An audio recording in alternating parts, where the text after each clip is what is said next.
5ই August এমন একটা দিন আমরা অনেকে মনে করি যে আমরা নতুন করে স্বাধীনতা অর্জন করেছি।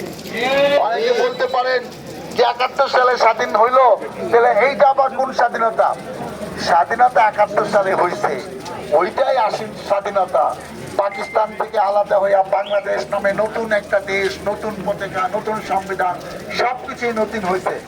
কিন্তু সেই স্বাধীনতার সুফল স্বাদ আমরা কিন্তু বেশি দিন ভোগ করার আগে এই 15 বছর যে সারা বাংলাদেশে যারা আওয়ামী লীগকে পছন্দ করে না, ভোট দেয় না, আওয়ামী লীগের রাজনীতি করে না, আমাদের মতো যারা বিএনপি রাজনীতির সাথে জড়িত ছিল, তাদের যে কি কষ্ট হয়েছে, এই গোষ্ঠীটাকে বাদ দিয়ে তাদের উপর নির্যাতন চালিয়ে গায়ের জুড়ে একটি সরকার 15 বছর কিভাবে দেশটা চালিয়ে গেল, মনে হয়েছে আমাদের জন্য একটি কারাগার।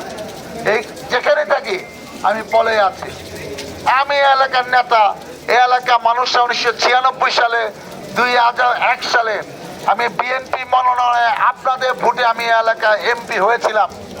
আমি এখন এলাকায় আসতে পারবো না, আসবে কারা? ফকিন্নি পোড়ারা, যাদের বাপ দাদা খবর নাই, যারা চাঁদাবাজি করে, যারা এরা কি 15 বছর রাজনীতি করছে না চাঁদাবাজি করছে? আপনাদের কাছে আমি প্রশ্ন করছি। আজকে যদি সত্যিকারে ভোট হইতো, সেটা ইউনিয়ন পরিষদ হোক, সেটা পৌরসভা হোক, সেটা উপজেলা হোক, সেটা এমপি হোক, তাইলে কিন্তু এইসব গরু ছাগল নির্বাচিত হইতে পারতো না, তাইলে কিন্তু এই অত্যাচারটা হইতো না। আমি যখন ভোটে নির্বাচিত হই, আমার ভয় থাকে যে 5 বছর পরে কিন্তু এই লোকজন আবার ভোট দিয়া আমি ভালো কাজ করলে, তাদের উপকার করলে, তাদের পাশে থাকলে, জনগণের সাথে থাকলে, তাইলে তো আমার দ্বিতীয়বার তারা চিন্তা করবো, তা নাহলে তো তারা আমাকে ভোট দেবে না। কিন্তু যে ভোট ছাড়া নির্বাচন হয়, তার তো কোনো গোলগোল দেওয়ার জায়গা নাই। সে চাঁদাবাজি করলো না, মানুষ মারলো না, জমি দখল করলো না, গার্মেন্টস দখল করলো, এই কারো কাছে দেওয়ার দরকার নাই। সেই জন্য কিন্তু অপকর্মগুলা বেশি হয়েছে। আজকে আমরা 15 বছর কোথাও আসতে পারি নাই। এখানে এমন কোন নেতা কর্মী বিএনপি নাই যার নামে একটি মামলা হয় নাই। সবাই একাধিকবার জেলে ছিল। আজকে আমি রাজনীতি করি দেখে মামলা হইতে পারে, জেলেও যেতে পারি। আমি রাজনীতি করি, পুলিশ ধরে নিয়ে রিমান্ডের নামে নির্যাতন করে মাইরা ফেলবে, এটা কোন স্বাধীন দেশে হইতে পারে? তাহলে আপনি আয়না ঘরের নাম শুনছেন 8 বছর ধরে, তার পরিবার জানে যে আমার সন্তান কোথায় আছে আমি জানি না, একজনের ওয়াইফ জানে আমার স্বামী কোথায় আছে আমি জানি না। 8 বছর 10 বছর ধরে, এটা কোন স্বাধীন দেশে, পৃথিবীর কোন দেশে, এই এত দেশের নাম আমরা জানি 200-এর বেশি, কোন দেশে এই ব্যবস্থা ছিল না। কিন্তু শেখ হাসিনা এই ব্যবস্থায় কায়েম করে নলের উপর পুলিশ দিয়ে, বিডিপি দিয়ে জোর করে আসে 15 বছর ক্ষমতায় থাকাইছে। আজকে যাদের খাওয়ায় দাওয়ায় তাজা করছিল, যারা চাঁদাবাজি করিয়া, যে ছাত্রলীগ, যে যুবলীগ, যে আওয়ামী লীগ বড় বড় গর্জন করত, শেখ হাসিনা মনে করছিল তাদের গর্জনের জুড়ে, তাদের অবৈধ অস্ত্রের জুড়ে আমি সারা জীবনে এই বাংলাদেশে প্রধানমন্ত্রী থাকবো। কিন্তু দেখেন, আমরা আন্দোলন করে যে কাজ করতে পারি না এই 15 বছরে, আমরা আন্দোলন করে ভোটের মাধ্যমে, তার নির্বাচনই সুষ্ঠু হয় নাই, যে 3-4টা নির্বাচনের মাধ্যমে শেখ হাসিনাকে এখান থেকে সরাইতে পারি নাই।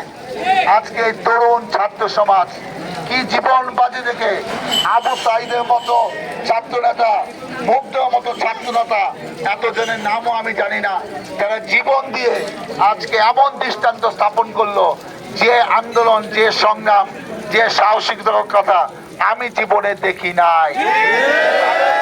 অনেক কিছু শিক্ষার আছে, তারা দেখিয়ে দিল যে জীবন দিয়ে দিব, তারপরও আপোষ করবো না। আজকে স্বৈরাচারী শেখ হাসিনা পালায় গেছে, তার কোথায় গর্জন? আমি পালাবো না, এই তো আমি আছি, আমি কোথায় যাব? আজকে তার ছেলে আমেরিকায় বসে বলে যে তার মা নাকি আর রাজনীতি করবে না। আজকে আওয়ামী লীগকে যে টাকায় ডুবাইয়া গেল, উনি নিজে এত কিছু হাজার হাজার, তার ড্রাইভার বলে 400 কোটি টাকা মালিক, বলে বলে হাসে, লজ্জা লাগে। একজনের ড্রাইভার 400 কোটি টাকা মালিক হয়, উনি সেটা জানে না। এই কথা আপনি বললে আমি বললে কেউ জাতি বিশ্বাস করবে? আমরা মুসলমান, আমরা নামাজ পড়ি, আমরা আল্লাহ যে কি ক্ষমতা, আল্লাহ কি পারে, আমরা লক্ষ লক্ষ কোটি কোটি মানুষ কিন্তু যখন কোনো কিছু করতে পারি নাই, বাড়িতে বসে পালায়া থেকে আল্লাহর কাছে দোয়া করছি, আল্লাহ আর কত নির্যাতন, আর কত গজব তুমি বাংলা মাটিতে দিবা, এরে এখান থেকে বিদায় করো। আজকে দেখেন, আমরা মনে করছি যে আল্লাহ কত কিছু দেখায়, আজকে এই শেখ হাসিনা বিদায় কেন হয় না? আল্লাহ কিন্তু তার কথা, আমাদের কথা রেখেছে, তার বিচার কিন্তু ফার্স্ট রাউন্ডে বিচার কিন্তু কইরা দিছে। আর যারা অপকর্ম করছে, এই যে যেসব পুলিশ বড় বড় কর্মকর্তারা, এই যে ছাত্রলীগের যেসব মন্ত্রীরা অপকর্ম করছে, বড় বড় কথা করছে, যাদের নির্দেশে আমাদের নেতাকর্মীদের জীবন চলে গেছে, তাদের বিচার কি বাংলা মাটিতে হবে না? আমার নামে আজকে 50-60টা মামলা, আমি 3 বার জেল কাটছি, এখানে অনেক সবাই জেল কাটছে। জেলে যে মিথ্যা মামলায় গেলে জেলখানায় আপনি যত শান্তিতে থাকেন আর যত ভালো জায়গায় থাকেন, এই পুলিশ যে যারা অপকর্ম করছে তাদের রায় হবে 5 বছর 10 বছর যাবজ্জীবন কারাদণ্ড। তারা জেলের স্বাদ নেওয়া দরকার।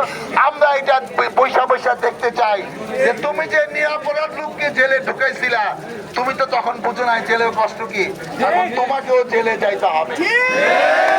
আমরা এখানে যে কথাটা বলতে আসছি যে দেখেন, একটা সরকার দায়িত্ব নিছে, তারা একটা যুক্তির সময় নির্বাচন দিবে, তার আগ পর্যন্ত তারা শান্তিতে কাজ করুক, এইসব বিচার করুক। এই যে হেফাজতে ইসলামের বিচার, আরো যারা যারা থানায়, রাস্তায়, বিভিন্ন জায়গায় মেরে ফেলছে, জেলখানাতে, সেই সব বিচার হবে, তারপর নির্বাচন হবে। কিন্তু এই সময়টা আপনারা আইন নিজের হাতে তুলে নিয়েন না। অনেকে বাড়িঘর হামলা হচ্ছে, অনেক গার্মেন্টস দখল হচ্ছে, অনেকে বিভিন্ন প্রতিষ্ঠান ভাঙচুর করতেছে, আগুন লাগাই দিচ্ছে। নিজের হাতে বিচার নিতে যায় না। আপনি একটা মিছিলের নেতৃত্ব দিচ্ছেন, সেই মিছিল থেকে কাউরে হামলা করলো, কারো দোকান জ্বালিয়ে দিল, এই দায়িত্ব আপনারা কেউ নিয়েন না। আইন শৃঙ্খলা উন্নতি করতে হইলে আজকে যে পুলিশরা এইসব অপকর্ম করছে তাদের বিচার তো হবে, কিন্তু ঢালাওভাবে 100% পুলিশ সব খারাপ এটা আমি বলতে চাই না। আমরা পুলিশকে সহযোগিতা করার জন্য দলের থেকে নির্দেশ আছে, আমার কাছে খবর আছে আজকে কালকে পরশুর মধ্যে থানায় পুলিশরা চলে আসবে সব, এবং তাদেরকে আমরা সহযোগিতা করব। আমরা চাই তাদের বিচার প্রচলিত আইনে হোক। আমি নিজের হাতে আইন তুলে নিব না, কাউকে তুলে নিতে দিব না। যার যার এলাকার শান্তি আপনারা করবেন। আজকে হিন্দু মুসলমান ভাই ভাই, হিন্দু খ্রিস্টান মুসলমান ভাই ভাই, আজকে বড়দিনে একটি অনুষ্ঠানে 25শে ডিসেম্বর মুসলমানরা যত যায় অত খ্রিস্টান লোকও কিন্তু তাদের অনুষ্ঠানে দেখি না। দুর্গা পূজা মুসলমানরা যত সেই পূজা উৎসব দেখতে যায়, এত হিন্দু লোক সেখানে দেখি না। আজকে আমরা যেরকম আগে শান্তিতে থাকতাম, এরকম ভাবে আমরা শান্তিতে থাকতে চাই। কাউরে প্রতিপক্ষ বানানোর দরকার নাই, নিরহ মানুষের উপর অত্যাচার করেন না। বিএনপি এটা সুশৃঙ্খল দেখ, যারা বলে আছে আওয়ামী লীগের লোকেরা, এরা মোবাইল ফোনে তার কর্মীকে ডাকাত করে দেয়, আজকে রাত্রে ডাকাতি হবো। গ্রামকে গ্রাম মানুষ পাহারা দিচ্ছে, ডাকাতের কোনো খবর নাই। সবার তো জানে মায়া আছে, ধরা বললে যে জীবনটা চলে যাবো এটা কিন্তু সবাই জানে। এখন আর সাহস পাবে না, কিন্তু চোখ কান খোলা রাখতে হবে। 15 বছর এলাকায় আসতে পারি নাই, এ এলাকা মানুষের প্রতি আমার দরদ। কতবার আসছি, এই উত্তর চাপায় নেই, লালটেক, আমাকে আপনারা যারা মুরব্বী আছেন সবাই দেখছেন। আজকে 15 বছর নিজের জীবন নিয়ে পালায় থাকতে হয়েছে, আপনাদের খবর আমি কি নিব। পরিশেষে আমি আপনাদেরকে ধন্যবাদ কৃতজ্ঞতা জানাই যে আপনারা আন্দোলন করেছেন, আপনারাই দোয়া করেছেন, যা সুফল আজকে শেখ হাসিনা দেশ থেকে পালাইছে। অতএব আবারও আমাদের জন্য দোয়া করেন, আমরা যেন সঠিকভাবে নেতৃত্ব দেয়া এই সুন্দর চাপাইন, সুন্দর সভা ইউনিয়ন, সুন্দর সভা আমরা সবাই মিলে করতে পারি, যেখানে সত্যিকারের জনপ্রতিনিধি ভোটের মাধ্যমে সাধারণ মানুষের পাশে থাকবে, সাধারণ মানুষের খেদমত করবে। আমি আপনাদের দোয়া চাই, সহযোগিতা চাই। আপনাদের নিয়ে আমরা যেন আগামীতে আরো বড় বড় উন্নয়ন, যেগুলা এই সরকারের সময় কোনো সরকারের সময় হয় নাই, সেই কাজগুলো ইনশাল্লাহ আপনারা করবো। সবাইকে ধন্যবাদ জানিয়ে আমরা সংক্ষিপ্ত একটি মিলাদ করব, সেখানে শরীক হয়ে তারপর আপনারা নামাজ পড়তে যান, কোনো সমস্যা নাই। আল্লাহ হাফেজ। বাংলাদেশ জিন্দাবাদ।